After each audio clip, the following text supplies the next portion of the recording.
This is the Detroit Sports Podcast Network.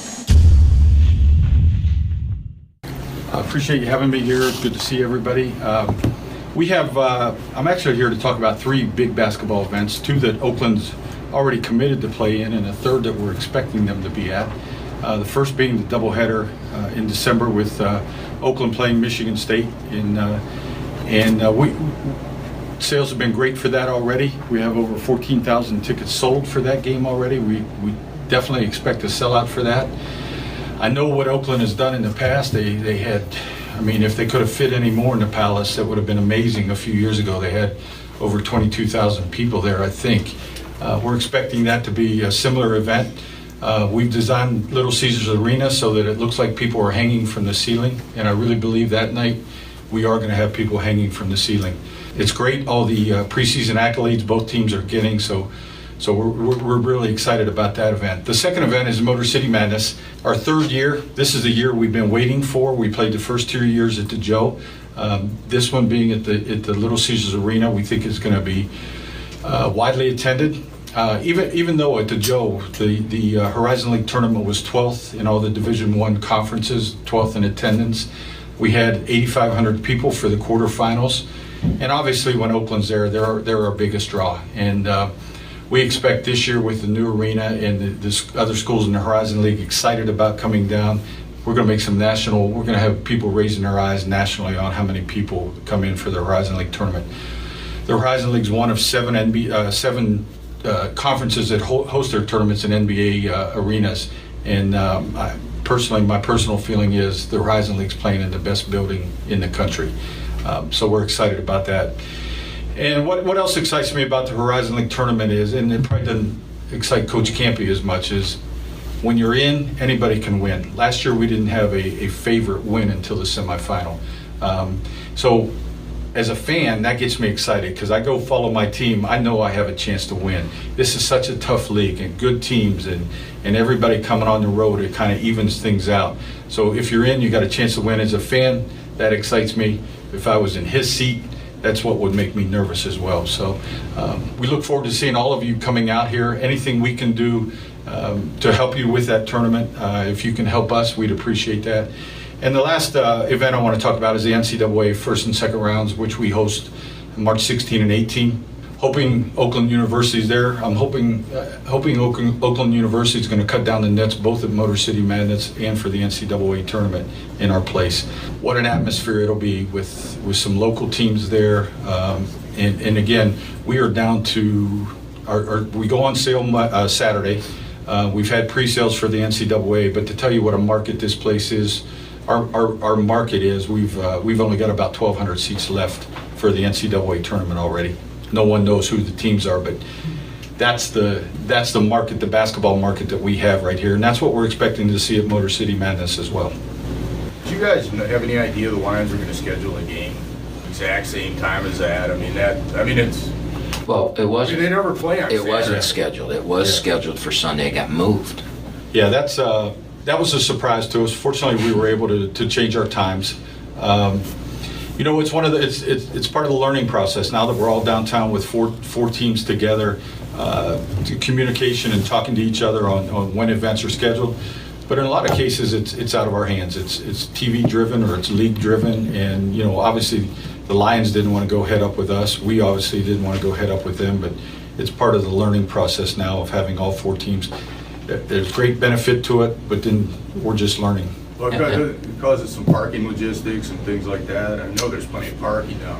Yeah, I did. We had a test this past weekend with the Lions Sunday night game, and then we had Janet Jackson at Little Caesars Arena, and we met first thing Monday morning, and everything worked out well. Everybody seemed happy. I think for the Lions game, people started getting down there early in the morning, which helped. We have a similar thing this weekend we have one coming up with Jerry Seinfeld doing 2 shows at the Fox, and we have a sold-out Columbus game a week from Saturday. So again, we learn every time. Every game is different. Piston crowds, most of them come in through our northeast gate. Red Wing crowds come in through our southeast gate. So we're learning the parking as well, and everybody's finding their own little spot. And our season ticket holders are getting smarter too, Pat. So they know the route every time. One of the things I was going to say, though, is because of the Lions moving, it was great for the fan because the games were going to be separate tickets. And now it's one ticket for both games, so maybe that's great for the fans, maybe not. I think so. If you're a basketball fan, you want to see two really good ball games. Aesthetically speaking, people are kind of talking about certain sections that maybe are covered by TV being empty, and some of those sections potentially people have access to food and beverages and things like that. Have you guys had some talks about potentially what to do about some people not actually being in the seats at Little Caesars? We've definitely talked about that. Again, we designed a building that we thought was going to be second to none. In our arena, we have 7 different clubs. We have 4 different restaurants. And people are coming out and they're really not only exploring our building, they're exploring the city. And there's so much interactive going on in the building. That's going to, as people come down, we think more and more that's going to wear off. But it's a fabulous building. Coming from Joe Louis, where we had 1 club and we had no restaurants, now we have 7 clubs, 4 restaurants. There is a lot to do.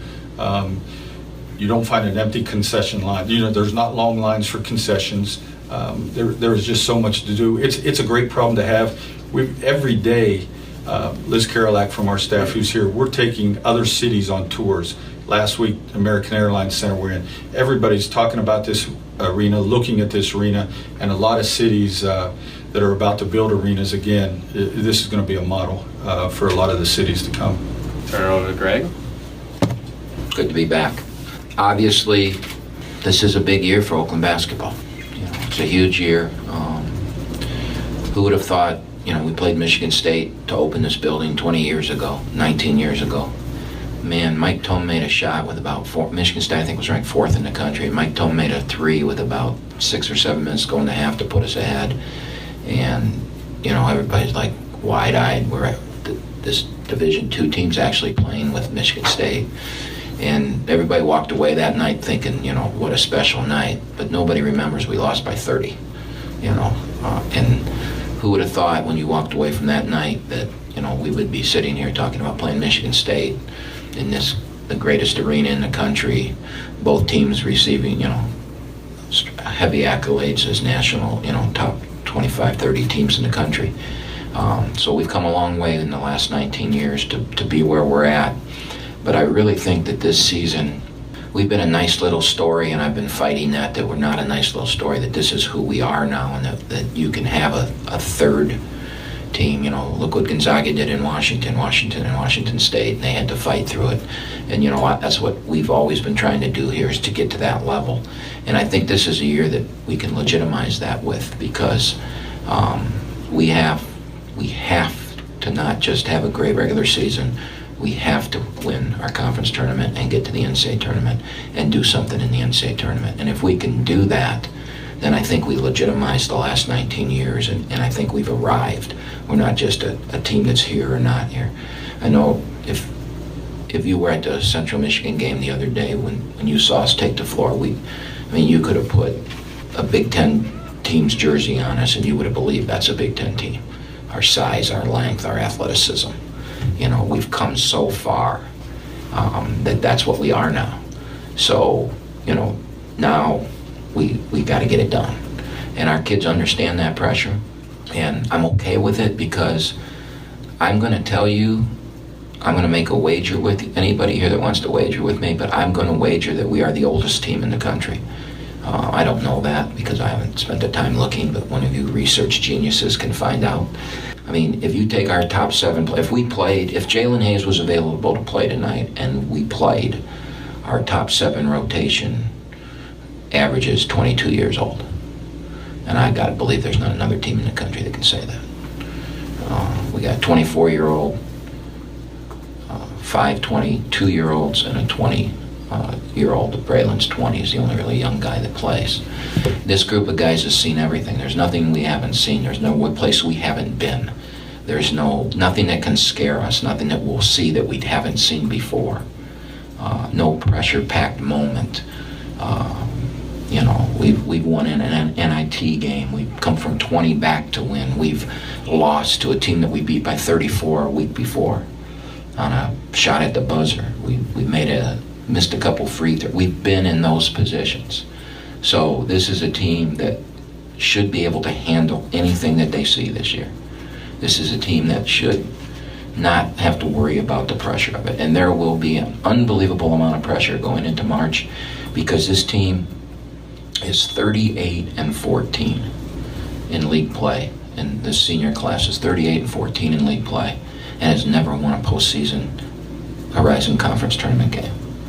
So whether we win the league, whatever we do, it's still going to come down to that because that's how they're going to be judged. Their legacy when they leave here, you know what?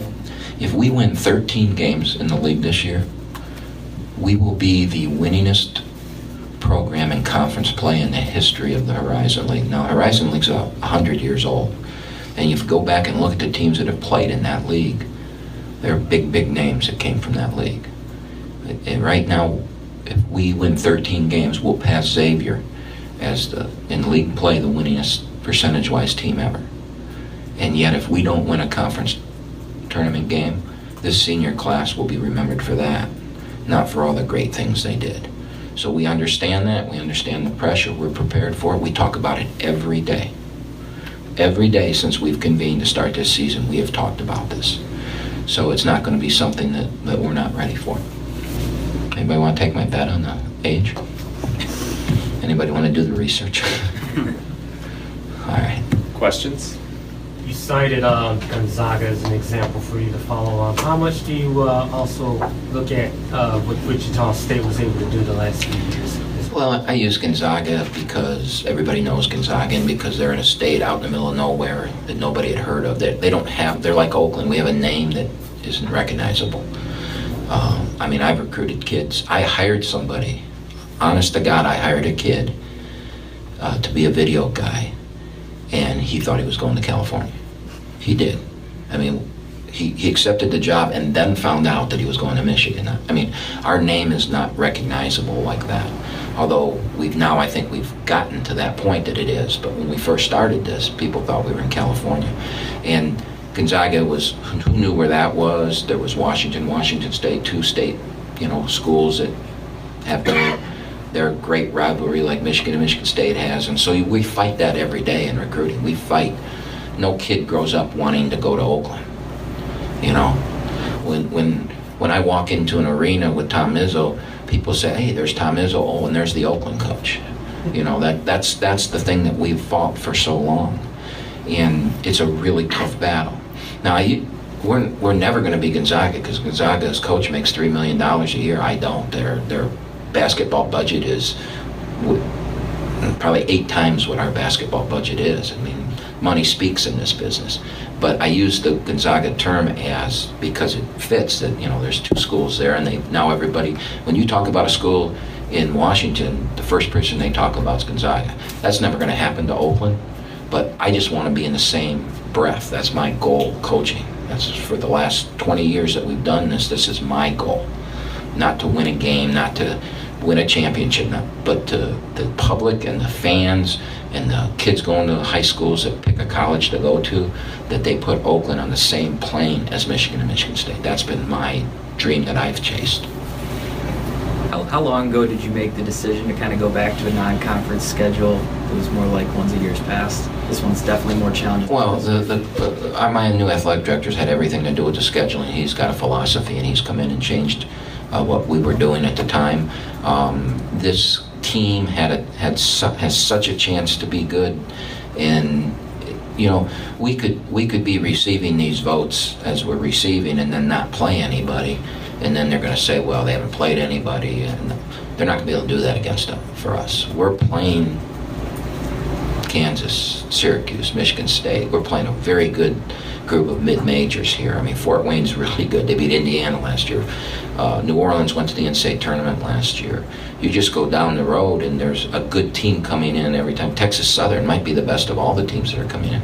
They beat Tulane in one of those scrimmages the other day, and then Tulane beat LSU in the Hurricane game. I mean, this schedule is very difficult. We're going to face somebody every night, and it's a chance to prove ourselves. I don't have to worry about youth and trying to get anybody better and things like that, because I just got to worry about this team peaking and playing. We've been an unbelievable February team because I believe you win conference championships in February.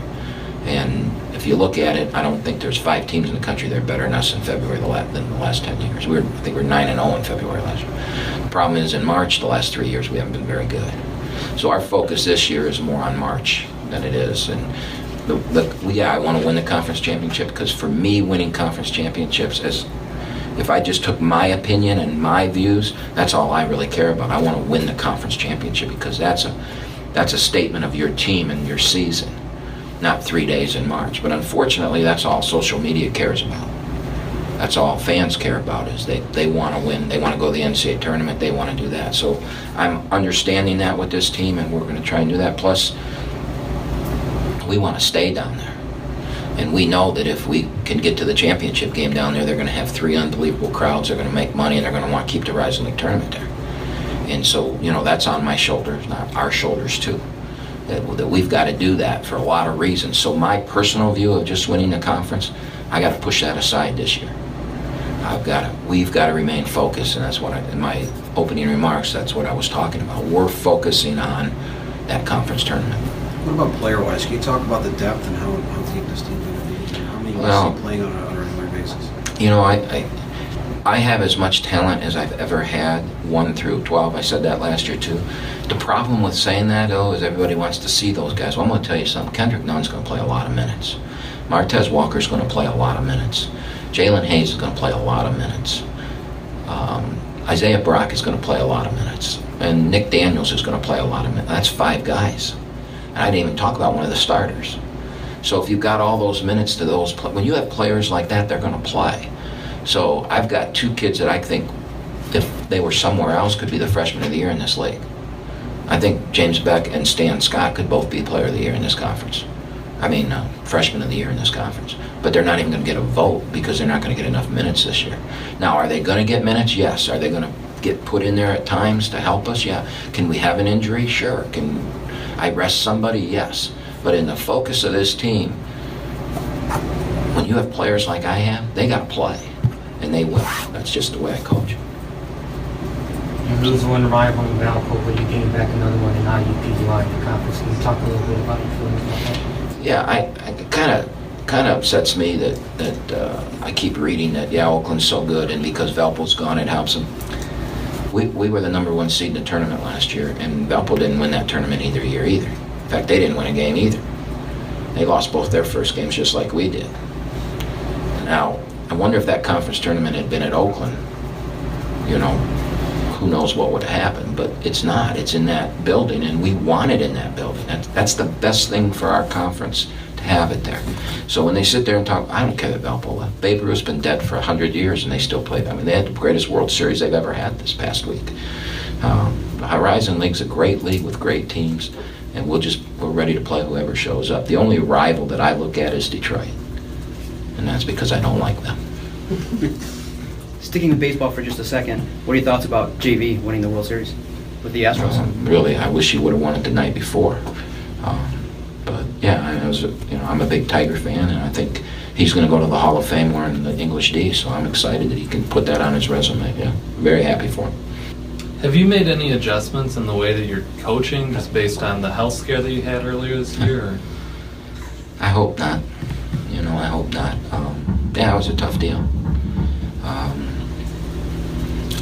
My biggest concerns with that is I don't take care of myself during the season, and I'm going to have to do that. This business is a tough business, and people on the outside really don't see, what we do and what it does to us. We'll lose a game and somebody will tweet it. You know what? Let me talk about something. Michigan State's the perfect example. Michigan State football fans should be kicked in the. A year ago, they wanted to get rid of one of the best coaches in the country. A couple things happened. They had a bad year. Now all of a sudden he's great again. That's our profession.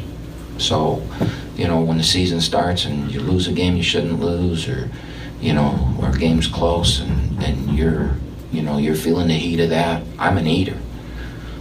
I love to eat, and I love comfort food, and comfort food's not good for you. And I'll eat that. I'll sit and watch film all night, and I'll eat chocolate-covered popcorn. Well, that shit's good. So that's what I'm worried about. And not sleeping. it's not just me. I'm just not pointing at me. It's a profession. There ain't a college basketball coach in the country that sleeps during those 6 months. You know, if you get 4 hours of sleep one night, that's a great thing.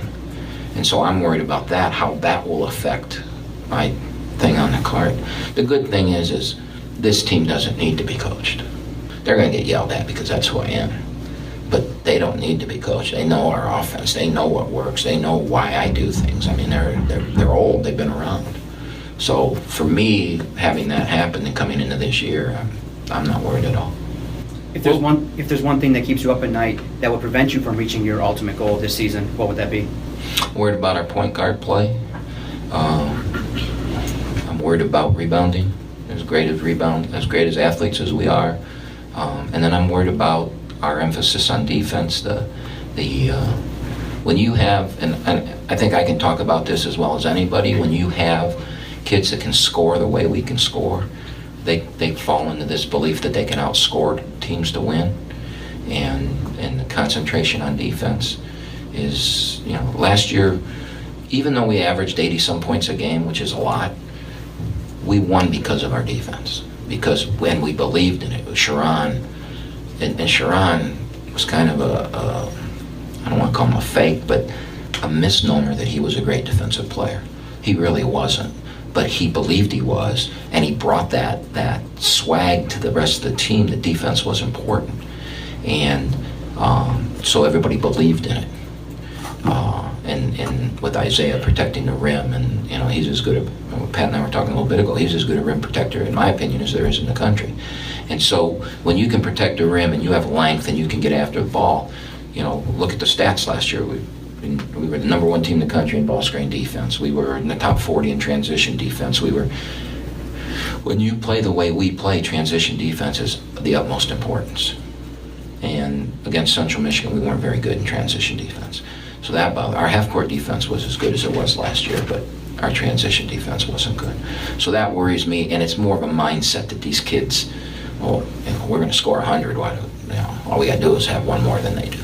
So that worries me. Point guard play worries me, and just that rebounding. But I always worry about rebounding. You said now with Sharon gone, he brought that belief. Are you going to try to have to manufacture that? Well, Nick Daniels. Nick Daniels is tremendous. I mean, here's a kid. I've never coached a kid in my life that wanted to play at Oakland as much as Nick Daniels does. And so he can do no wrong in my eyes, because that kid loves Oakland, loves the program. We went to our cross-country teams won the conference tournament, which we held on campus last week. It was cold and raining and everything, and they did a great job. But we went as a team, and Nick Daniels wore his varsity jacket. I mean, that's just who he is. He loves Oakland. So I have no issue with somebody. He will lead us. He will make people do what they're supposed to do. And if he'll be another voice besides the coaching staff, ringing in their ears how important this possession of defense is, and that. So I'm not. Sharon was great, one of the best leaders I've ever had, but we have to move on. That's college sports. You move on. What was your reaction when you heard that Brock wouldn't play this year, and then that he would play this year? Well, I cried when I heard he wouldn't play. No. I was in the hospital when all that went down, so I didn't know a lot of what was going on. We finally got it to have a meeting a while after that, and it made a lot of sense what he said to me. I mean, he's 24 years old. He was in the Army. He had no clue that college basketball was going to be like being in the Army. I mean, I was probably as tough as some of his drill sergeants were. He had to show up every day. He had to be on a schedule. He had teammates. He had responsibilities.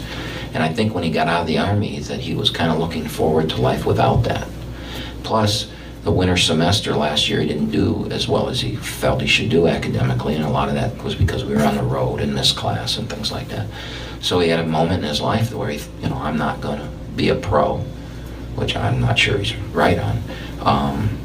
And I've got to get my priorities right. I've got to go to class. I want to be a biology major. I want to do all those things. And he said, you know what? I'm going to give basketball up and do that.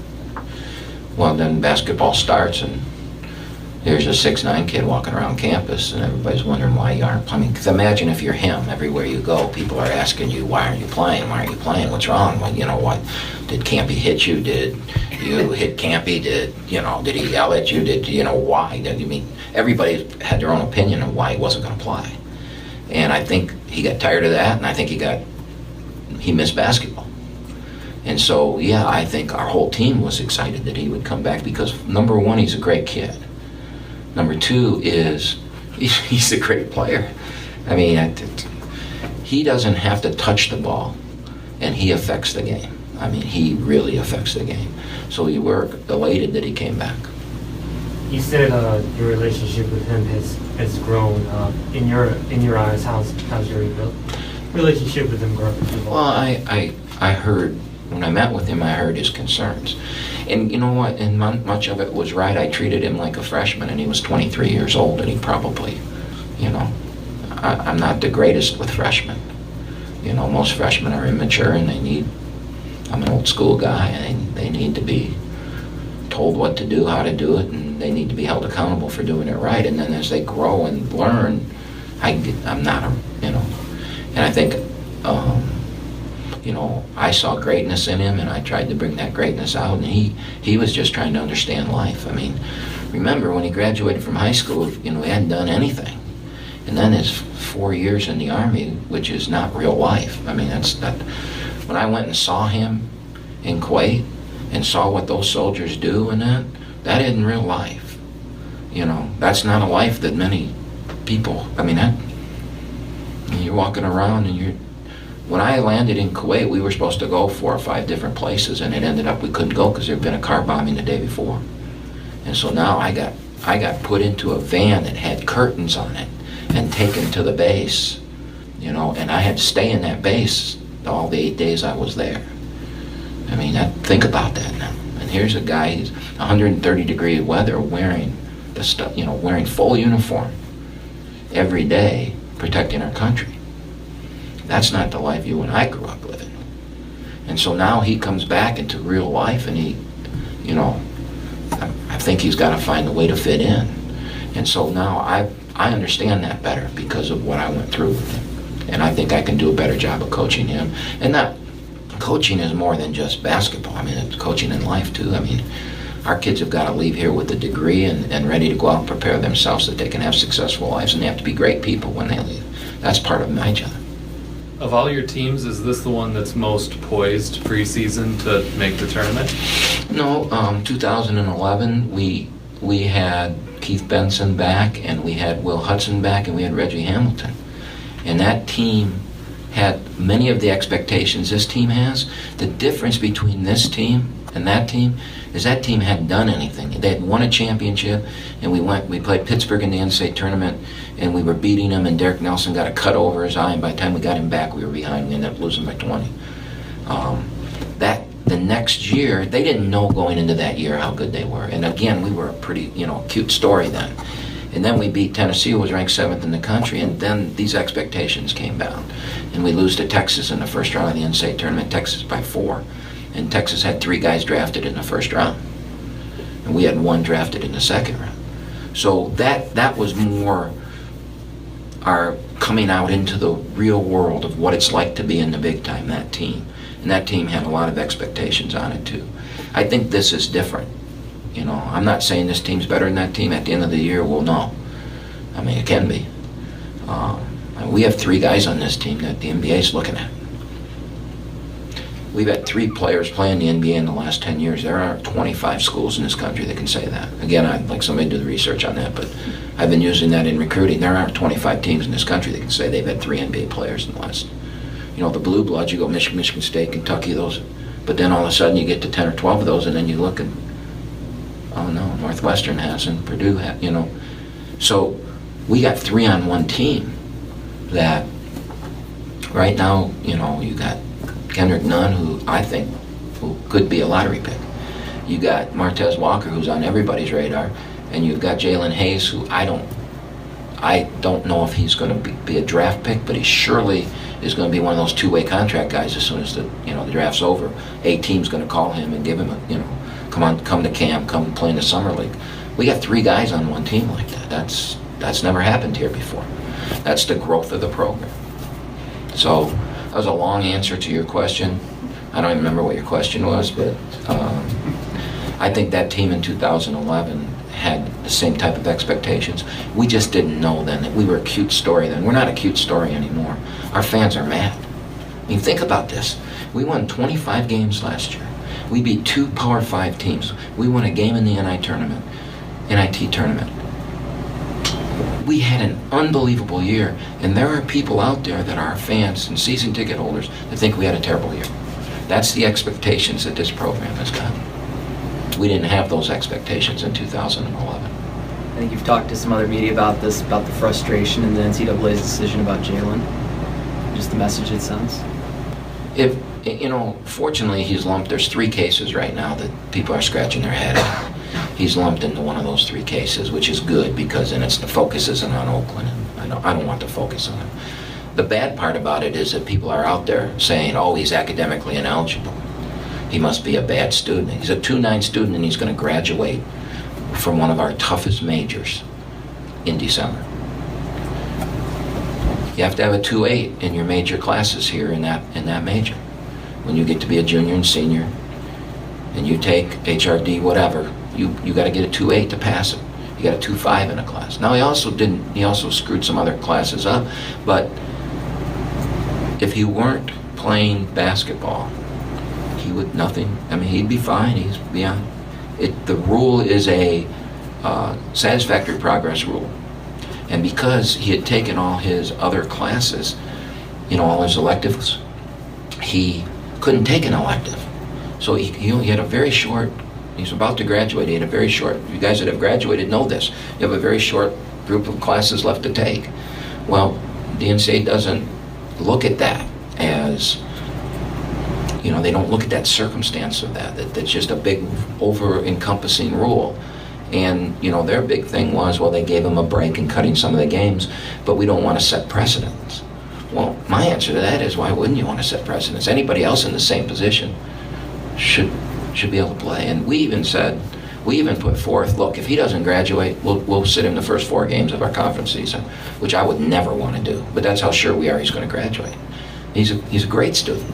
I mean, here's an inner city kid that's come to Oakland and wanted a meaningful degree.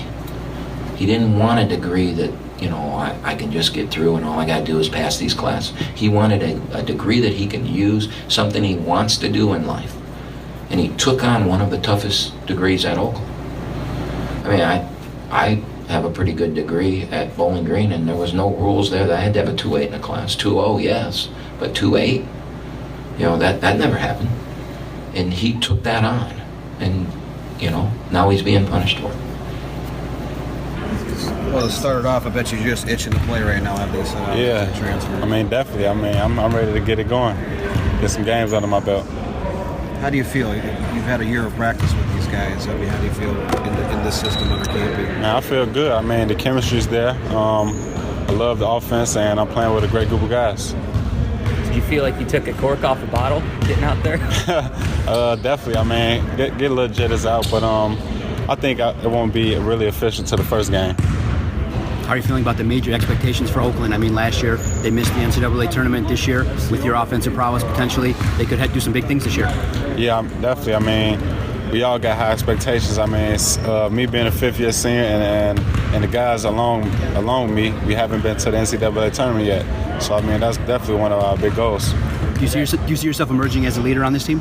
Most definitely. I am one of the leaders and captains on this team. Very vocal, and I lead guys and let them know what they're doing good and straighten things out if needed. How have you been focusing on yourself to forget about the past and what happened in Illinois and just focusing on what you could do at Oakland? Have you put it all in the past and now thought about it? Or? Yeah, I've definitely put it in the past. It's made me more mature. It definitely hasn't deleted out of my life history, but that's something that I carry along with me. It's made me stronger, and I just put it in the past and just move along and just continue to get better. Everyone knew you were a good outside shooter. What did the coaches here want you to work on to round out your game, or some things just to work on when you got here originally? They just wanted me to be who I am. don't try anything out of the ordinary. Just be myself and play the game. You know that when you go and light it up in the first game, those expectations are just going to get a little bit higher, right? I mean, they know what I'm capable of doing, and I just showed them. What's it like having another Chicago guy like Reggie around here to check you? Oh, it's awesome, man. I mean, he knows the mentality I have, and the expectations are high, so he keep me accountable for him. They call him old head. You got to make sure you look young, right? Yeah, he got to cut his hair though. He went bald head one time. What about this offense best suits your game? I mean, I like the ball in my hands for the most part. I mean, doing that here at the one position is pretty good for me. When you left Illinois and you committed here, was Greg Campy's style of offense one of the draws for you to come here? Definitely. I think it was. I mean, I seen my first time seeing Oakland play was against Michigan State. I caught it on TV, and I didn't know anything of Oakland. And I watched that offense, and I liked it. And further down, I ended up here. I'm sorry, I came in late. What do you think the games at Syracuse and at Kansas will tell you about this team? It'll tell us a lot. You know, it's a challenge for us. Some teams on a high major level, but I think we will handle the job. I think we will live up to the expectations because we got a lot of guys that are high major players, and you know we don't back down for nothing. We compete. What do you tell the younger guys? Because you lived it playing in the Big Ten for 3 years. I mean, I tell them just to compete. You know, you got to have that mindset where when you step between those lines, anything can happen. So you got to give it your all. I came in late too. How are you chilling with your teammates so far? I mean, I love them. They're my brothers. We got good chemistry together, and we hang out every day. Kit. I'm not worried about that, man. I'm worried about getting our team together, going into a long season. Just ready to win, man. I'm not worried about none of that individual stuff. Are you worried about you guys lost early in the tournament last year in the conference tournament? Any chip on your shoulder with that? Yeah. Prove yourself because it is in Detroit again this year. It is, definitely. If you can see on the back of our jerseys, man, it says practice angry. And we took that motto just to focus in on this season about us being, exited out of the tournament early, the last couple of years. So we took that motto to practice angry every day and remember in the back of our heads that when the tournament comes, we'll be ready for it. Who came up with that? Campy did, but he asked for our approval before, you know what I mean, and we all bought into it. So it's kind of a team I couldn't thing. imagine him saying practice angry. I could. Hey, what's the chemistry like? You return over 80% of your bodies. Kendrick Nunn's eligible now. What's the feeling going in here? Is there a special bond or? Yeah. No, we've been clicking, man, since day one. Obviously, Kendrick being a new guy this year, but he was on the team last year, you know what I mean? So he was able to click with us a lot last year. The freshmen have bought into the system pretty quickly and pretty well. So, like you said, returning so many guys, man, that just gives us a lot of experience this year. We've been clicking, man. We get along on and off the court, so that's good. Go ahead. In the offseason, what areas of emphasis did you work on for your game personally? Personally, man, I wanted to get my free throw form and technique more consistent. I think I missed too many free throws last year. I also wanted to get my motor more. I did a lot of conditioning in the off season just to keep my body in shape. Lifted a lot of weights. I wanted to get a little stronger. I think I put on, I think a good 5 to 7 pounds for this season. So just those little things. I mean, I think my game will be okay. I'll be able to show more things this year, but just those little things that most people don't really see every day. I want to work on. How about the spirit of the team? Reggie's here, man. What does he bring to that? Reggie, man. He brings a lot of energy, man. Believe it or not, we joke with him and we give him the nickname the old head because he's so old, man. And he plays older than he really is, and that's surprising. But I mean, he just brings so much energy, man. When he's able to practice with us on the white team and practice with the scout team and help us get ready for certain teams, he gives us a great look just because how good of a basketball player he is. He can shoot the ball. He can handle the ball. He can, get guys into the position to run sets. So he's been helping us. I love him here. I know you don't want to go into too much probably, but are you frustrated by the decision as far as the NCAA? I am. Yeah. I mean, it is what it is. We tried to appeal it a couple of times, but it is what it is. I'll have to, I apologize to my team, man. I missed the 4 games that I want to play in. But yeah, I mean, it is what it is. I told the NCAA, man, I'll be graduating in 2 months. You know what I mean? So it doesn't really make a whole lot of sense to me. Like I said, yeah, man, it is what it is. My team, you know, they'll pick me up those 4 games, and I'll be ready to go, you know, come Kansas. That being said, you're going to be out 4 games, but you got to feel this as one of the leaders. This is a deep team. It is. This is one of the deepest teams I've been a part of, you know, my 4 or 5 years here. So, like I said, those guys will pick me up, man. James Beck will come in and play a huge role for us those first 4 games. And a lot of other guys will come in and play bigger roles while I'm out as well. So it helps, you know, with us having such a deep team. Each year, new leaders emerge on a team. What do you expect from leaders on a club that's, you know, that you're coaching? I'm going to talk a lot about this in 15 minutes, about how old our team is, but we've got a group of seniors, you know, 4 fifth-year seniors, and we've seen everything there is. There's nothing that we're not going to. We've been everywhere. We've seen everything. We've been in every situation, and that's how you build leadership. Experience builds leadership. You know, for me, the point guard position has always been a key, and in this team, he's the young one and we're everybody else. So the leadership is going to be a little different this year.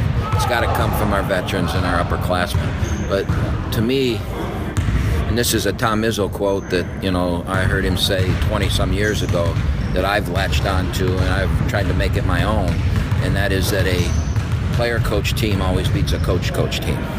And I firmly believe that. So if our players aren't out there coaching, I think it's going to be a tough year.